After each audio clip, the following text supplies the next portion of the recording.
Welcome to another edition of the Lakers Fast Break Spotlight on Lakerholics Weekend. I've been working on saying that real hard so that it comes off mildly smooth and professional. So I hope you'll appreciate that. My guests here today, or our panel here today, is probably they're not. You know, we're all chums and pals. So it's weird to say my guests here today. Laker Tom, Michael H. Michael H is in Hawaii. Laker Tom's in the marina. I keep saying the Marin Valley area. Marin County, sure. And I am in the west side of Los Angeles. So we are without our stalwart companion El Rob, who is from Michigan. So we only have a 3-hour time swing today. So there's that. We are of course going to talk nothing about JJ Redick. None of us have any opinions whatsoever and are not excited. So let's get into it. So, hey, the worst kept secret in the NBA came out. JJ Redick's the Laker head coach. Wow, that happened. I don't want to go. That was surprising, man. Yeah, it came out of nowhere, right? Just came right out of nowhere. It was one of those like, no way hiring. Everybody saw Dan. There is another universe where they went out and hired a different coach, and at the last minute. Well, I mean, I don't want to get into what we think. We don't. I don't want to get into a world of supposition where we're like, this is what I think JJ's going to do. This is what I think JJ's going to do. None of us know. Nobody knows. But it's amazing. It's amazing how all of his ESPN people seem to be coming out after him. Sure. It's going to be great. It's going to be great. I have concerns. I've voiced these concerns for the last month, so I don't think we need to go back over everything we've gone over the last. What I'd like to do is talk about who we would like to see next to JJ Redick on the bench. I mean, obviously, he's going to have a steep learning curve, right? And so to hear the news that they're considering Rajon Rondo to be an assistant gives me. I mean, I feel like you, if anything, you had to have picked one of the two. You can't have just all these never coached a team before guys. Throw them into a locker room with championship expectations and expect it to be wonderful. Expect it to work even. So I'm a little concerned when I hear stuff like that. I love the idea of Rajon Rondo as a future head coach, but like Redick, I consider him to be raw, and that this is not an ideal situation to put a raw rookie candidate into because of the intense amount of scrutiny and pressure that they'll be under for the starting now, right? Starting yesterday. So, I mean, I guess have the Lakers even officially announced it yet or not yet? I don't think they have. I haven't seen He hasn't had a press conference. They have announced it. Okay, he hasn't had a press conference. That'll probably come next weekend. I haven't seen an announcement, formal type announcement yet either. Now that I think about it. No, I don't think they have. I think that it's just all this weird. Been out of left field. Surprise! It's just super anticlimactic. Maybe Rob's wants to come out of retirement and coach the Lakers. Maybe Rob's going to pull a deal like he did with the Buddy Hield trade. Sure. At the last second after the deal's done. Oh, I didn't mean to do that. I'm going to go with this guy instead. Right. Something like that. I hope not, because I feel like that's the hallmark of this era is instability and chaos and exactly. Yeah, that's what I'd like to see start to change. The process was kind of messy, but at least I think they got it right. I think that remains to be seen. I'd rather have that than a great process and a terrible result. But you have to attribute luck to the Lakers when something good happens if the front office is involved. And ownership. That's reality we all recognize. I guess I still have a hard time characterizing this as good. To me, it still feels kind of gimmicky. And I'll tell you why. Because everybody's been tossing around this phrase like high risk, high reward. The reward for any of these guys is the same. It doesn't matter what coach you put in there. Well, they're talking about the reward from the Lakers. The reward is you win a championship and you keep your job, right? Anything less, and you're no better than Vogel or Darvin Ham. Unless you're Frank Vogel, right? Win a championship and still lose your job. That's what I'm saying. Like he was fired 183 days after he won an NBA title. He didn't even make it a full year after winning an NBA title. And he wasn't the only one. No, There's like three guys that have the same exact situation. I mean, none of them won titles though. Yeah. It's what have you done for me lately? Well, actually, I take that back. Budenholzer got fired about a year after he won a title. So there's this perception that the coaches are the problem, and that's what I kind of disagree with. I think that not enough, that there's so much pressure on these GMs to make it look like they're doing something. And like, I thought that Jerry West would go years without it looking like he'd build a team and he'd say, these are the best guys I think we can get. Go make it work. Yeah, we'll make some changes on the margins. We'll change this or that, but I'm not going to I'm not going to go all get, involved in meddling with all this stuff. He would just let it roll. And that's not what this group of ownership. Well, it's easy to let it roll when the guys are great.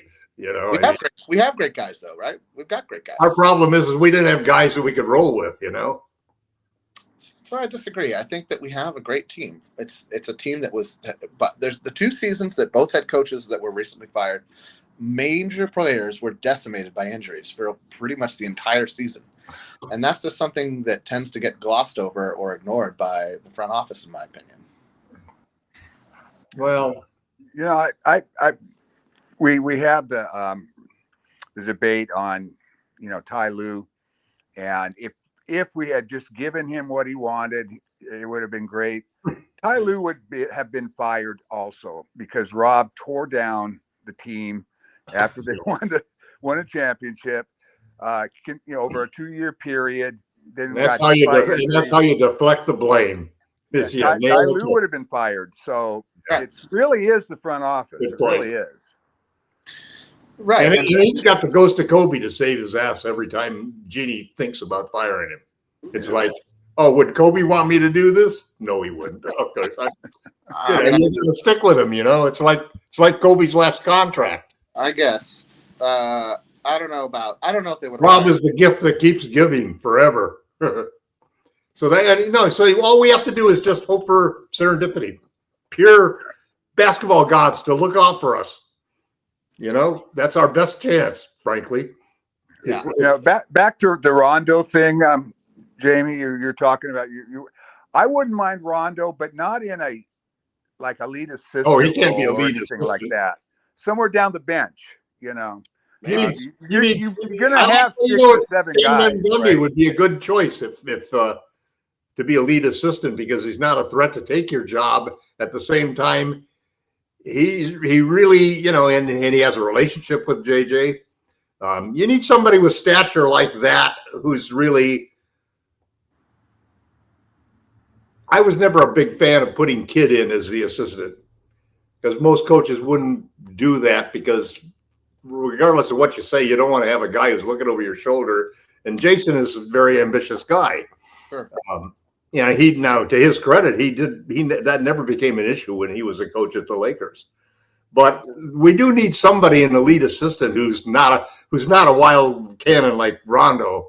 The difference between JJ and Rondo is that Rondo will ignite at times, and I think JJ has it under control, even though he's pretty passionate.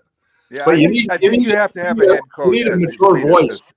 We need a mature voice behind him. I think that's what Jamie's looking for in this whole discussion. I think we're all in agreement. Michael's saying the same thing. Tom's saying the same thing. I'm seeing names in the chat like Stotts, Clifford, Brooks. Yeah, Brooks. We're hearing a lot of Brooks.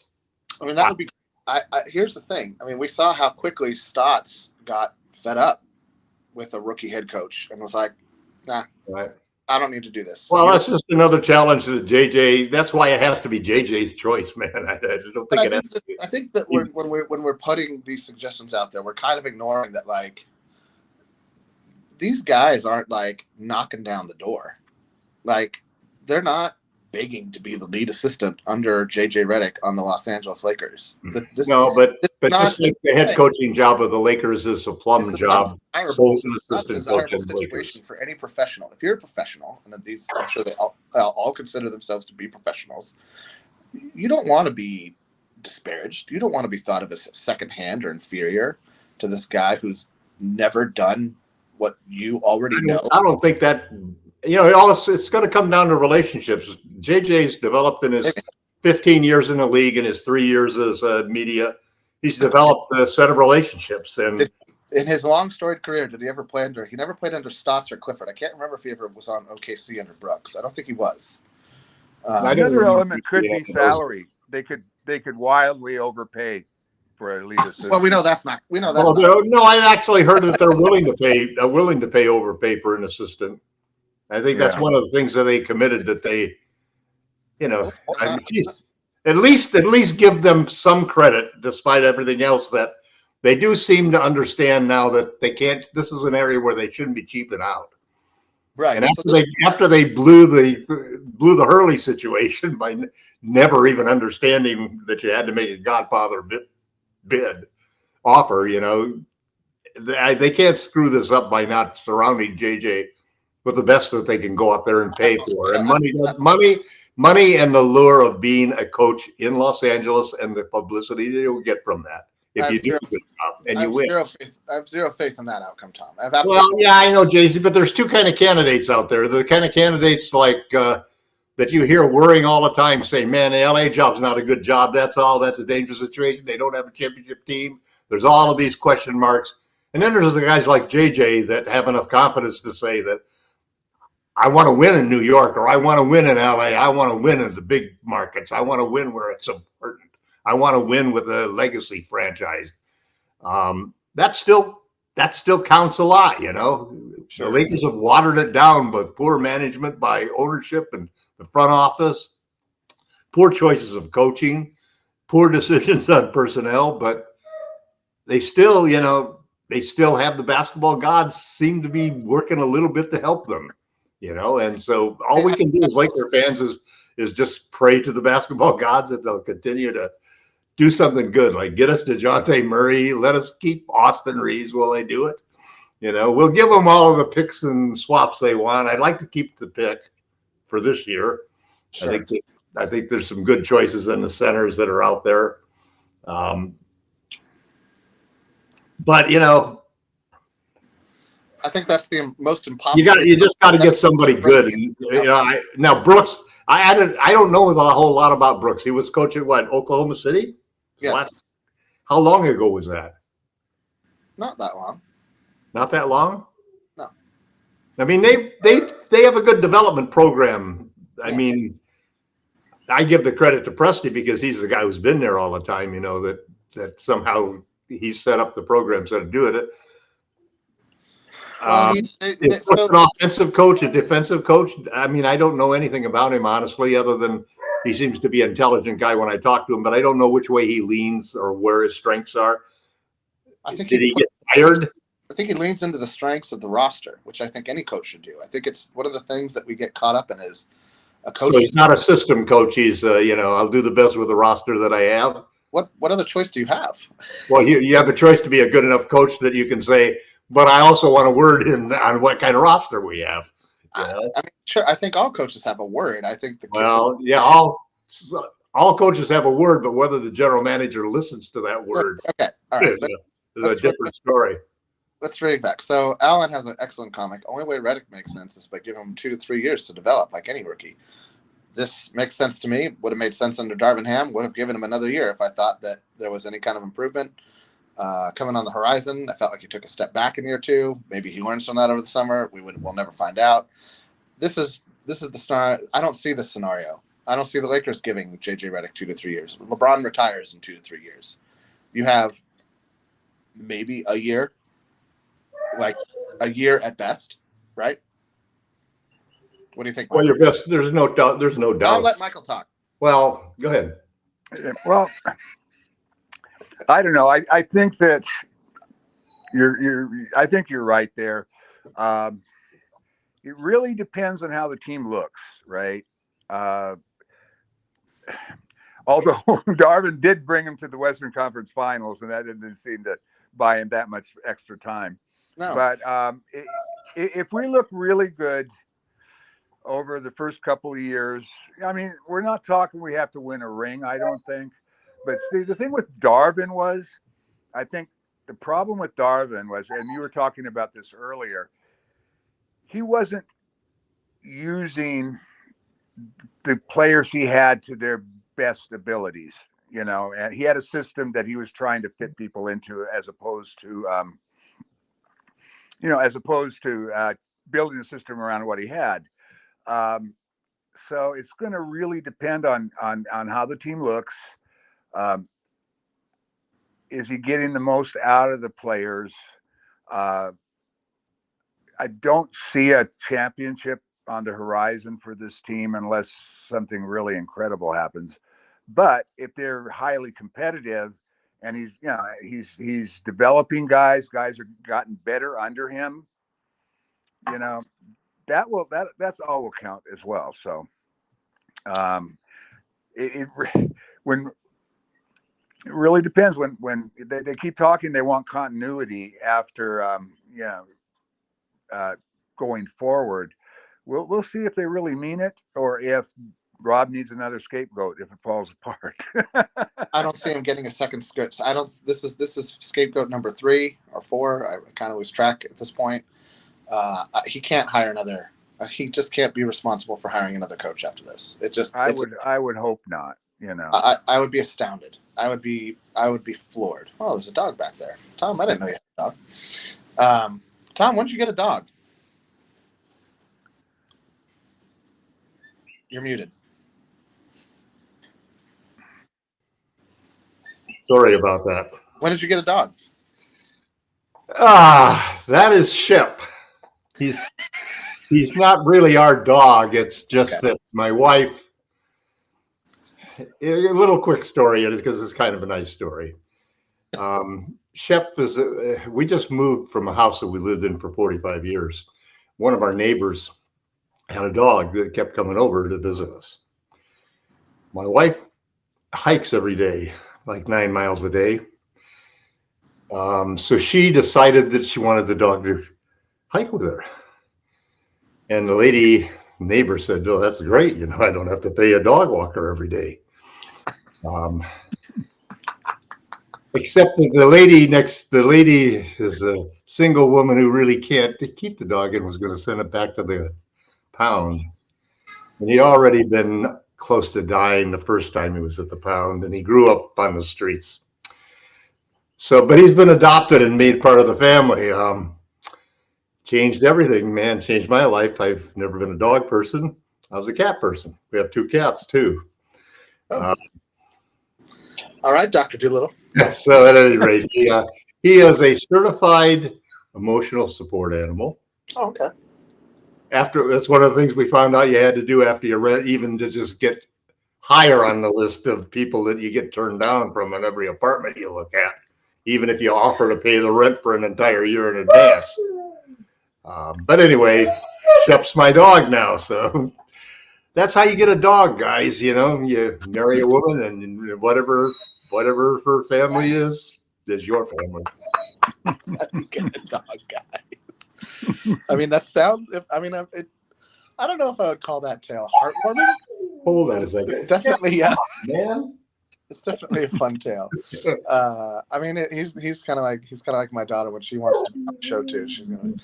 All right, so let's, like I said, we can't really get into like what JJ's gonna do. We're gonna wait and see who they draft. We're gonna wait and see who does what in free agency.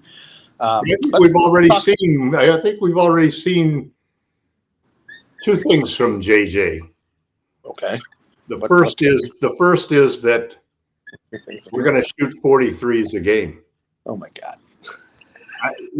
There's 2 or 3 very strong conversations with LeBron where JJ's basically telling them, the first, and these are interesting conversations because they're a philosophical. I've watched the show. I know this. I know. Let's follow this because this is great. The first one was 2 years ago.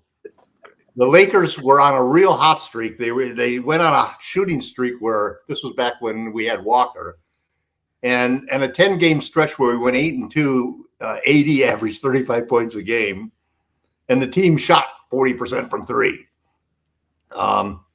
And JJ presented that to LeBron as the chicken and egg story. Did AD get to 35 points a game because of the great spacing, because of all of the great shooting outside, so nobody could double him? Or was it the other way around?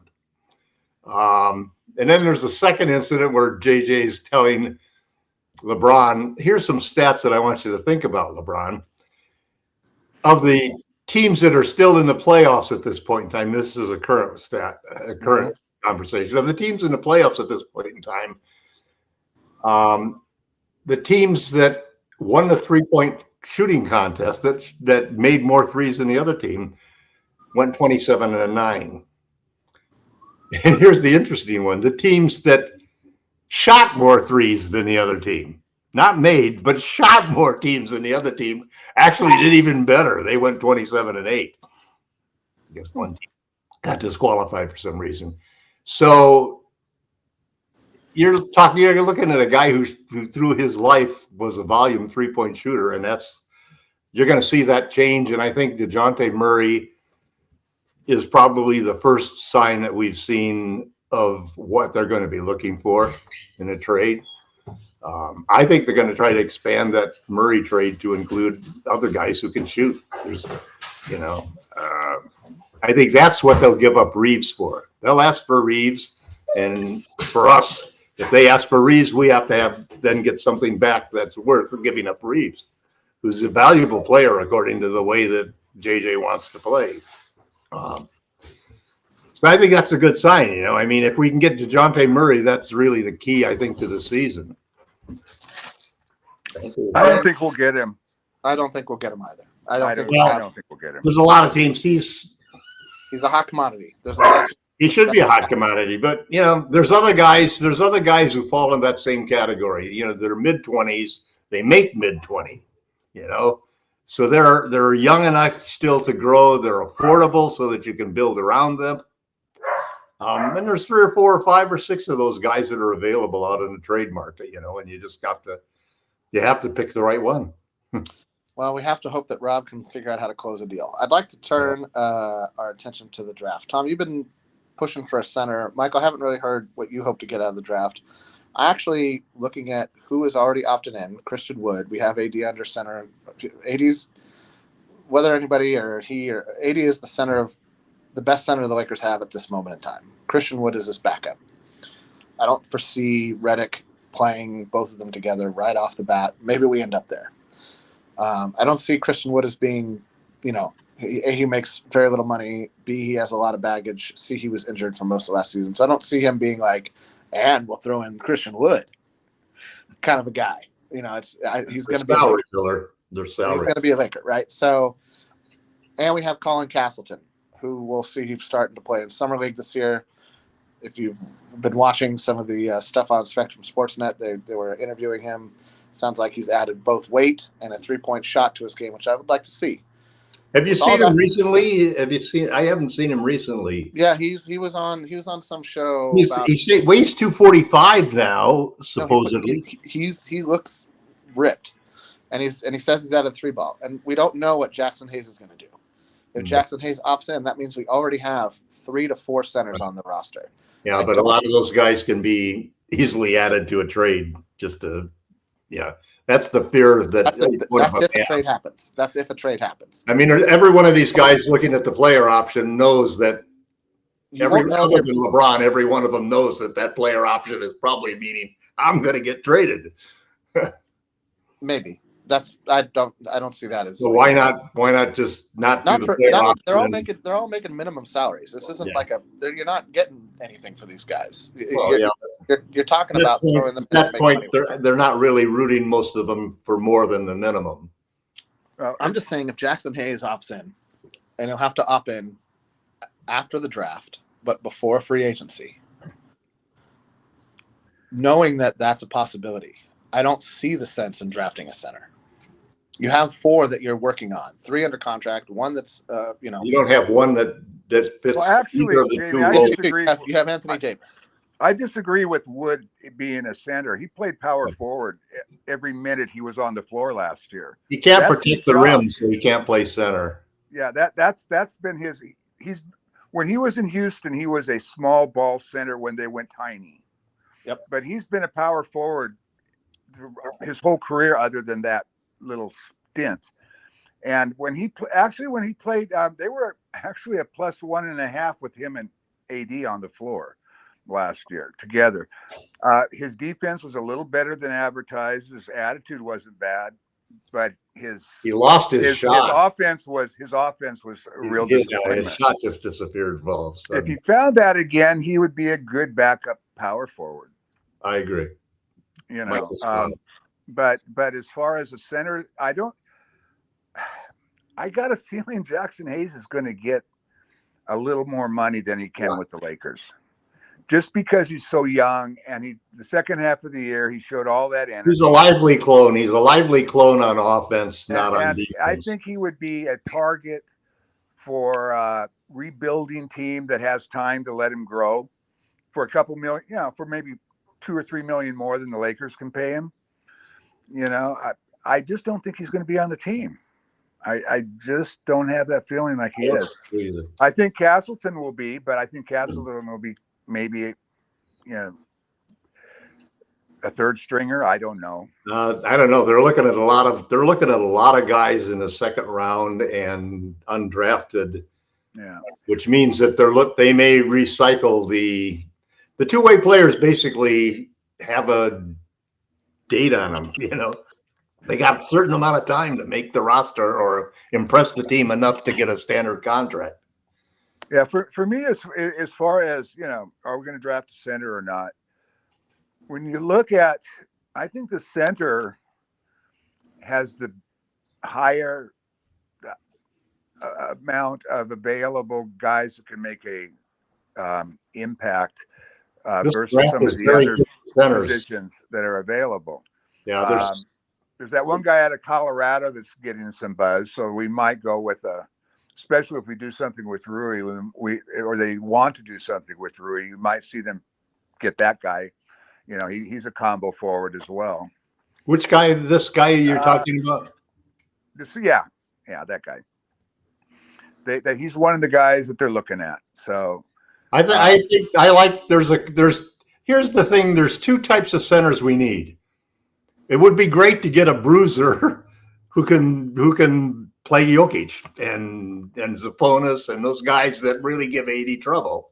And then secondly, because it's JJ Redick taking over the team, and because of the way Boston and the Mavs, the two teams that made the finals, both were teams that shot 43s a game, both teams with centers that shot threes.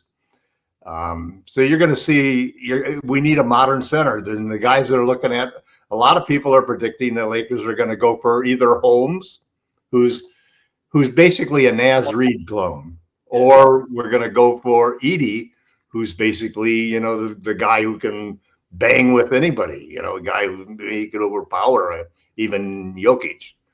I actually think it'll be Edey if they draft a center.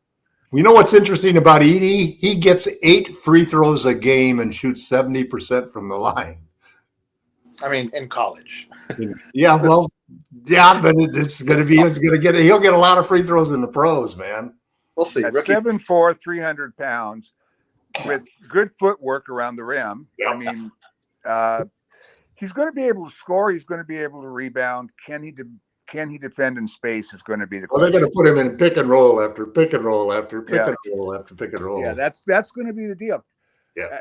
If they have the defensive support system when he's on the floor, you might get away with it. He'd be one hell of a backup center to stick in there. Well, whoever they draft will be a backup center. I don't see anybody coming in and starting. I don't see any of those guys at that level yet. They're going to have to be developed. The other problem they have with putting a center in is the age-old problem that LeBron has to play the three. Yeah. And the only way that I don't think any of these guys are ready to start yet. Even if but even if let's say you had a guy and they made a move like Lively starting.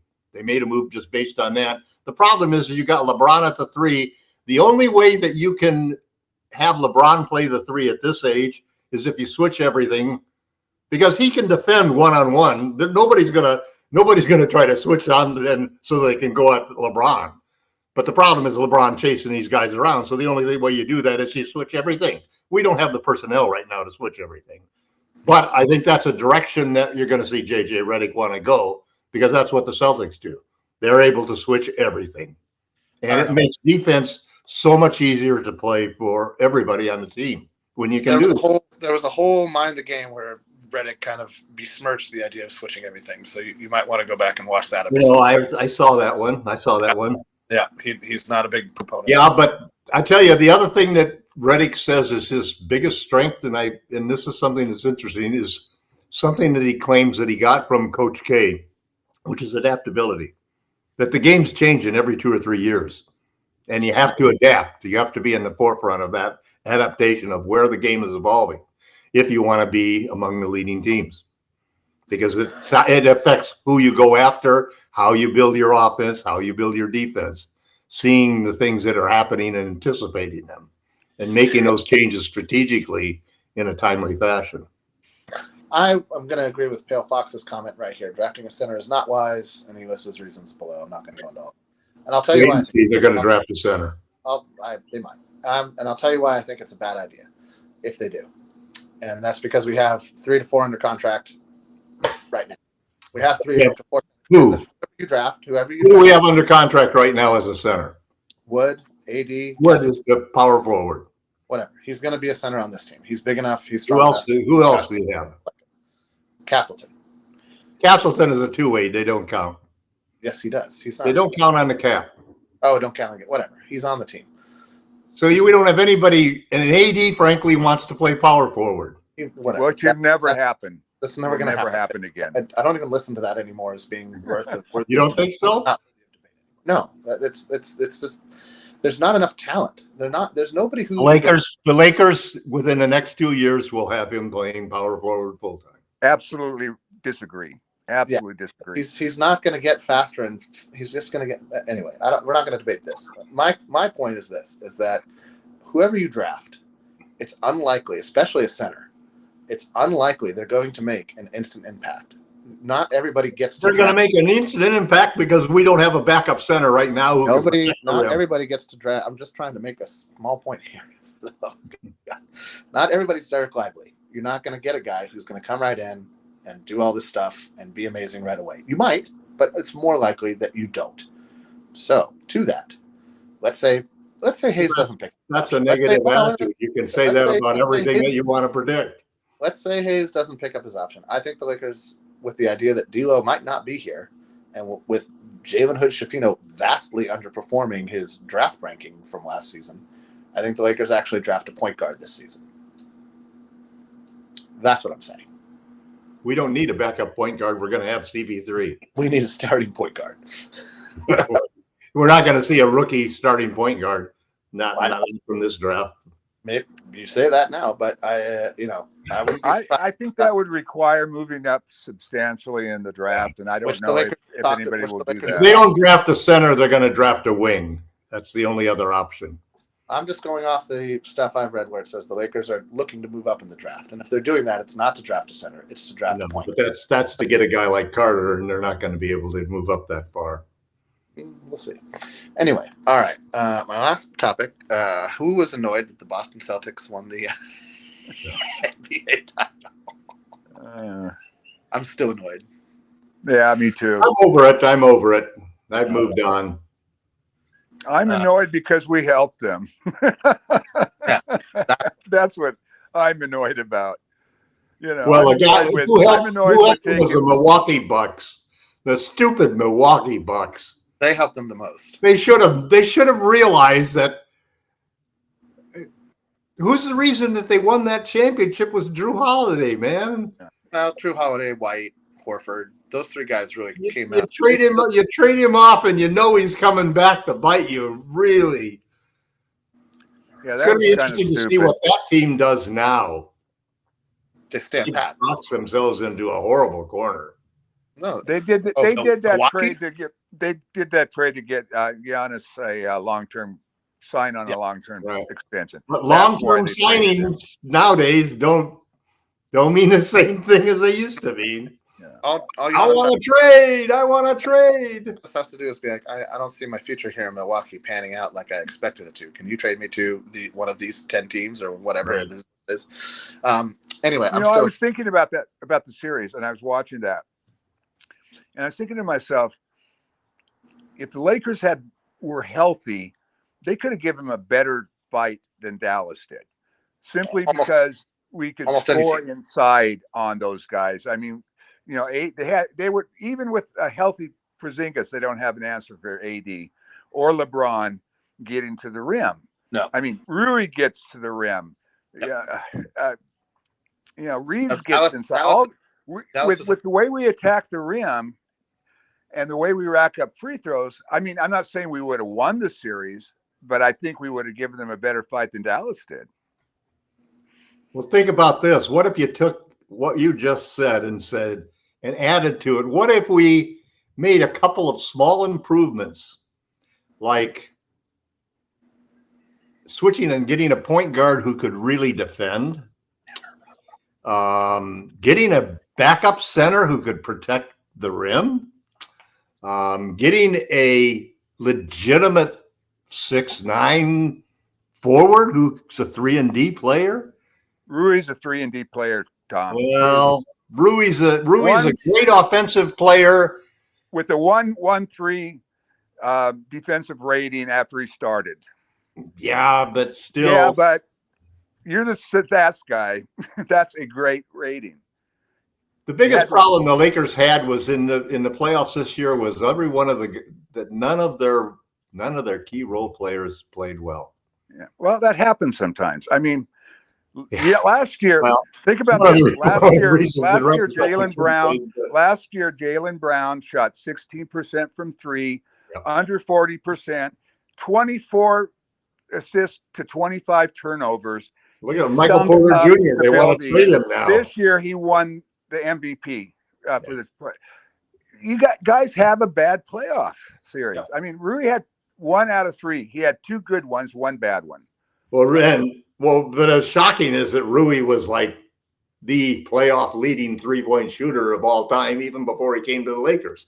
He had that one series with Washington where he just shot lights out, and then in our playoffs last year, he shot lights out. I don't see Rui surviving. I don't see Rui surviving the trade situation. Oh, I absolutely do. I do really? see him because I don't think we're going to make. They made a reference. They included him and Christie in the comments that that these were the young players. Who else? Make those 2 guys available, right? That's what we're talking about here. They're going to be available on draft night. They're not. If they don't get traded draft night, then I think we're going to keep the pick. I think then they're going to be here till February. Unless we trade for Murray, I don't think Murray's the only way I could see us trading the pick. I don't see us trading Murray. I don't see Atlanta going. Do you see us keeping the pick then? I see us keeping the pick. I see us trying to make a move like signing like a Shake Melton. God, the problem with trying to make a move up to get a guy like Carter, for example, who would be terrific. No, I don't see us even making a move up. I see us picking exactly where we are. No, okay. Then we're gonna pick a center or a forward. Maybe. We'll see. We picked JHS at 17 last year, and that worked out great. What a dumbass move, man. I can't. I'm actually kind of excited for Summer League a little bit because I want. If anything, I'm like, bro, this is maybe your last chance. Like, well, you know what? With him. I have not seen a Lakers trade that did not include JHS. And I did watch him in the G League, and he was the best player out there. No, he's not bad. Then he got hurt again. So we'll see if he's healthy, what he looks like. Yeah. I'm hoping for big things from JHS, and by big things I mean he could challenge for the back. Man, I wish we'd have taken Jaime. That was such a. You got a UCLA player. Geez, you see this guy. They share some facilities even. Not after. Yeah, that was stupid. If you're playing to win now, you don't get somebody who can help you win now. You draft a mature 4-year player that you can get some mileage out of. But maybe you see him every day during the basketball season. Yeah, I'm bitter about that too, Tom. It's just like now. There's another player. Here's an interesting guy that I really like too. Is Adam Bona, the UCLA center? He's projected at 54 to the Boston Celtics. Oh God, are you kidding me? No, I hate those. No. I thought that was Bronny. They were going to take Bronny Nope. on that pick. Yeah. But Adam Bona is an interesting pick, because if you're looking for a guy who can anchor a second unit and is ready right now, this kid is an incredible athlete. He's one of the quickest jumpers I've ever seen, and really bouncy. He blocks shots left and right. Just terrific defensively. He can stay with guards because he's very long and very quick. Spent half his time at UCLA on the injured list. It's the only problem. But he's moved up where I've seen people looking at him late in the first round. I mean, this draft seems very fluid to me. I don't think that there's much consensus at all when anybody's going to go. I think it's going to. Guys are ranging from 10 to 30. Right. Anywhere within 20. Here's the deal with this draft. It's rated as a really poor draft, but it really is the lottery selections that poor. Correct. After that, it's kind of like every other draft. Right. Of the 10 players from 15 to 25, there are 6 legitimate guys who could be excellent starting backup centers for the Lakers immediately. They're serious. I mean, they're serious. It's amazing when you look at the draft and you look at this. All of the bigs are just clumped right here, right, starting with the number 17. Okay. I've seen every single guy could slide past 17, which is pretty amazing. So the Lakers have a lot of choices. I find it interesting because you look at the comparisons. There's this guy Ware who's basically compared to Miles Turner. Then you've got Holmes, who's Deron Holmes, who's compared to Naz Reid. He actually looks like Naz Reid. It's one of these set shooters. Notice how Naz Reid doesn't jump on his shot. It's such a quick shot because he's a tall guy. He takes set shots. He's really good. Filipowski from Duke is another beautiful He's set. Sliding way down, man. He's almost out of the first round now. Yeah, I don't know what happened there. I think it's his physical speed and so forth. He's a great shooter, but he's not a shot blocker. That's another thing. The one thing Holmes. One thing else to look out for: 40% from 3 and block shots. The thing about Holmes is he also has a very high number for steals, so he's active on the court. Yeah, well, he's a guy that they could actually maybe trade back for. It's possible. They have him at the late in the first.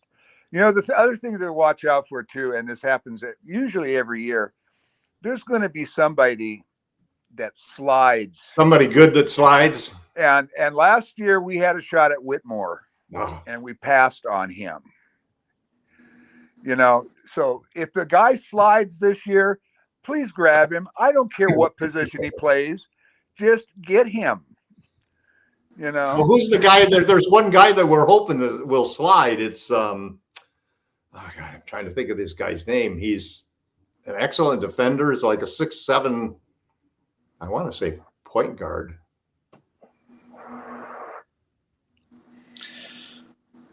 Anyway, if you think of it, let us know. Anyway, I want to move on to the Caruso trade, which I know we are all here fans of Alex Caruso. Wish he had never been let go. Wish we had not kept THT, kept Caruso, so on and so forth. Water under the bridge, dirty water, sad water, whatever you want to call it. Yeah. There's the rumor mill has it churning out that we had a chance to get him for an overpay.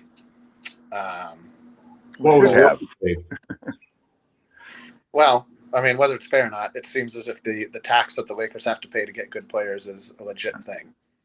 Well, what I'm pissed off about? I am so pissed off that OKC didn't have to send a first-round pick. That's what they wanted from us. They wanted a first-round pick. Yeah, and but who did we offer? Giddey's 21. He has upside, but man, OKC has 23,000 first-round picks. They could have gotten one of them. I mean, geez, how lame is Chicago? They're a terrible. Well, Giddey is the terrible defender. First off, OKC wanted to get rid of Giddey, and Giddey wanted to leave OKC. He was coming off the bench by the end of the year. I just don't understand. You got an asset like Caruso, and you want to rebuild. I understand what Chicago's doing. Chicago's going to start. This is either the first step in a true rebuild, or they're just looking to cover Lonzo not being able to play, which is legitimate. He probably won't be able to play, or if he does, he'll be very limited, and that's smart. So, I disagree. I'm rooting for Lonzo to come all the way back and end up on the Lakers. Maybe, but like guy. You're getting Giddey on his rookie deal, right? Basically, you're getting a young player. You didn't give up. A young player who can't shoot. You didn't give up anything to move Caruso. Whatever. I mean, but he's a playmaker. He's a guy who's going to make plays for other guys, and that makes me think that DeRozan's out. Everybody. There's very few people there. I haven't heard anybody say that this, except for the Bulls themselves, say that this was a trade that they won. Everybody else has said, "What a stupid trade not to get at least a first-round pick." Agreed. I think they had some crappy first-round picks. They had, I think, they didn't have a million, but they got 19 first-round picks that they had starting a few weeks ago. They may have used a few. I know. But it's like fan out a deck of cards and say, take your pick. Which one do you want? See, and that's the trouble. That's the trouble with OKC, is if the free agent market for teams like the Lakers and stuff, any guy that comes down, they can get anybody. They're going to have to make a rule. They're going to have to make a rule, because next year in the draft, who's going to be the number one pick in the draft? Yeah, Foxy was coming off the bench at the end of the season as well.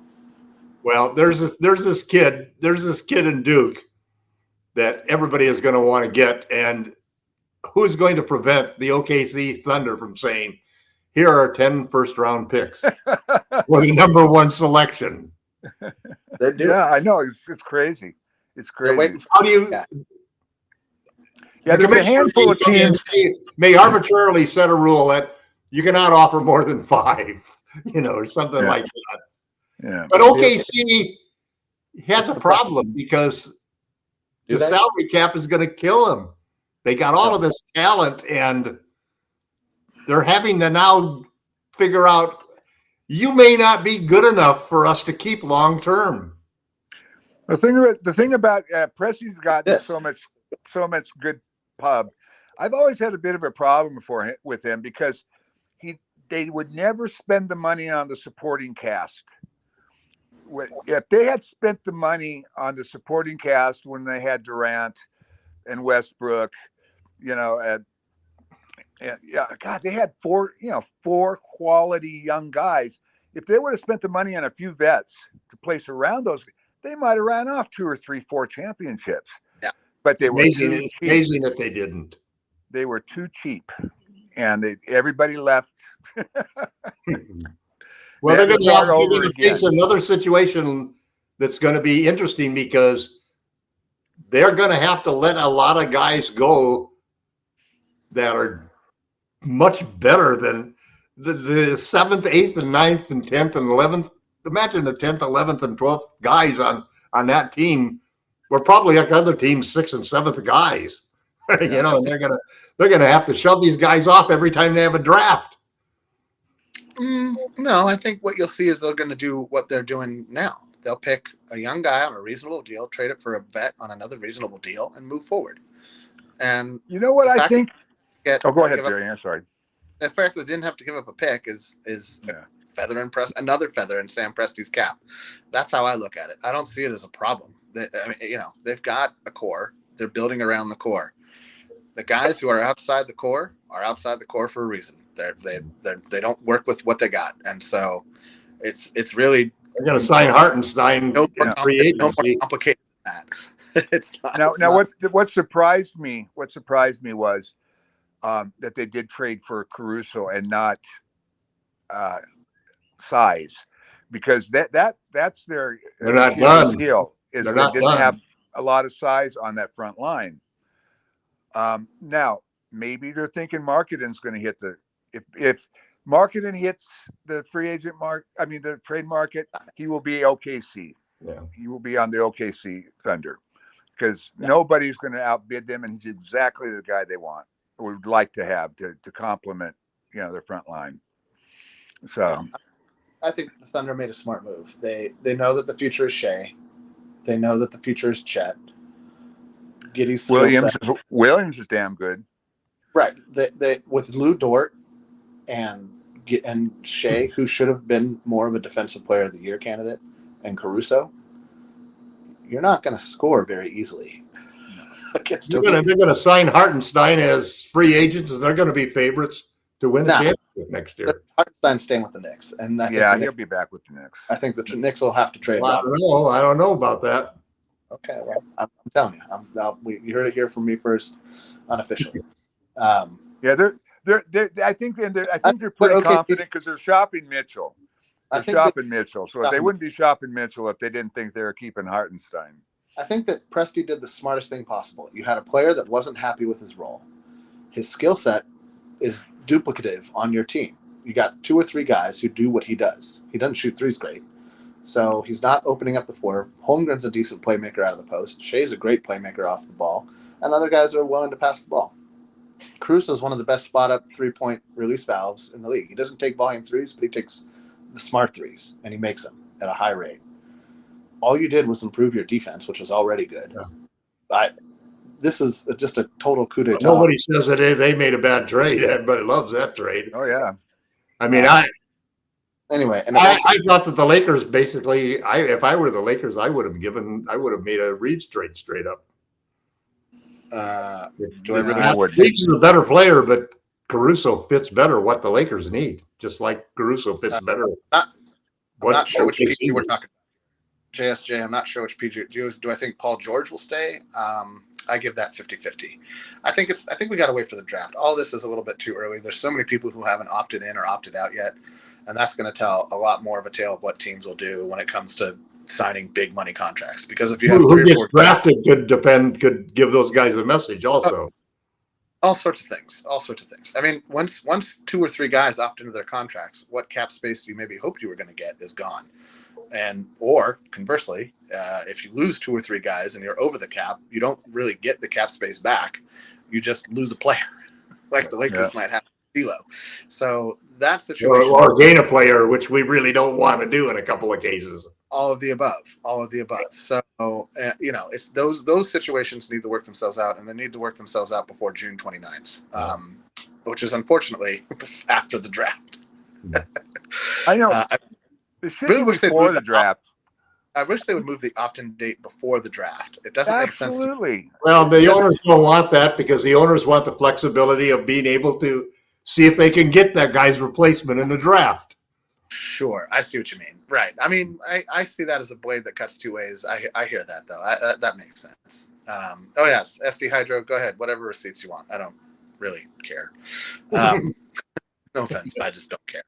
Do you think I'm right? You think I'm right? It's just we're all just opinionating here, and anybody who thinks otherwise is pretty much fooling themselves. All right, it's coming o'clock. We're going to wrap up. I mean, I'm serious. So, even on TV, ESPN, they don't know anything. All the insiders, they don't know anything. Tom thinks Johan Buba, whatever his name is some sort of insider. Johan's an excellent reporter, but he's just a reporter. He's just reporting what people have told him. That's right. Because he works for The Athletic, which is the New York Times, he gets access. That's simple. A little bit, maybe. The way I look at these reporters, I don't take anyone seriously now. I look for multiple reports. If there's 2, 3, 4 guys saying the same thing, maybe there's something there. If it's just one guy, not so much. Sorry, Pale Fox. I'm just not impressed with Giddey. I understand you're in his corner. That's wonderful. This doesn't do it for me. I'm not that interested in acquiring him. If he gets better than I think, cool. I'm not worried about it. The Lakers would never trade for Josh Giddey at this point in time. No. You watch every player the Lakers sign will shoot the 3. Okay. Without any hesitation. You watch. What do you want to? Do you want to bet money on that, Tom? Do you want to? Sure. We're going to drop. I bet with you all day long. I know you only put up $5. Yeah, you want to bet again? How about 2 times? 2 times. Let's make it double. $10. Anyway, we're going to wrap it up here. I'd like to thank Tom and Michael for coming on, and we'll catch you guys next time. Have a good one, everybody, and enjoy your weekend. Bye-bye. Okay, aloha.